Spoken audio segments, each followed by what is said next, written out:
अक्षय तृतीया की कथा। प्राचीन काल में एक रामदास नामक व्यक्ति था।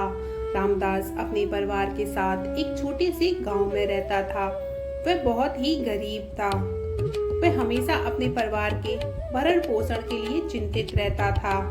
उसके परिवार में कई सदस्य थे। रामदास बहुत धार्मिक प्रवृत्ति का व्यक्ति था। उसका सदाचार तथा देव एवं ब्राह्मणों के प्रति उसकी श्रद्धा अत्यधिक प्रसिद्ध थी। अक्षय तृतीया व्रत के महत्व को सुनने के पश्चात उसने अक्षय तृतीया पर्व के आने पर सुबह जल्दी उठकर गंगा से स्नान करके विधि पूर्वक देवी देवताओं की पूजा की।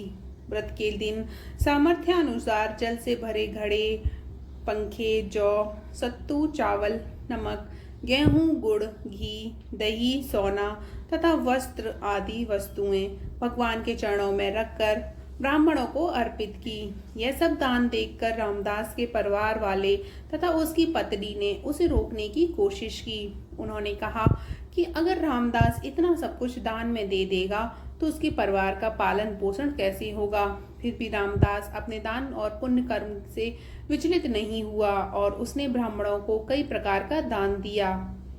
उसके जीवन में जब भी अक्षय तृतीया का पावन पर्व आया, प्रत्येक बार रामदास ने विधि से इस दिन पूजा एवं दान आदि कर्म किया।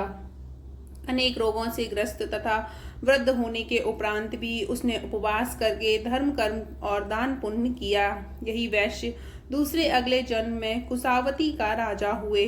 मान्यता है कि अक्षय तृतीया के दिन किए गए दान पुण्य व पूजन के कारण वह अपने अगले जन्म में बहुत धनी एवं प्रतापी राजा बना।